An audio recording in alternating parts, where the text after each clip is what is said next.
Korang perasan tak sekarang musim influenza dan musim orang jatuh sakit?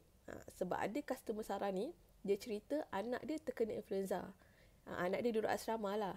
Dan anak dia kena pulang balik ke rumah sendiri untuk kuarantin. So dekat sini Sarah nak share 3 vitamin yang dia bagi dekat anak dia supaya anak dia cepat recover dan cepat sihat balik. Sebelum tu Sarah nak minta tolong anda untuk tekan butang follow, tekan like and comment influenza. Yang pertama dibagi is vitamin C. Vitamin C ni lah bertanggungjawab untuk lawan virus influenza tu.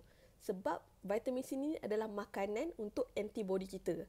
Bila antibody kuat, barulah dia boleh lawan virus influenza tu. Okay, yang kedua dia bagi is nutriferon.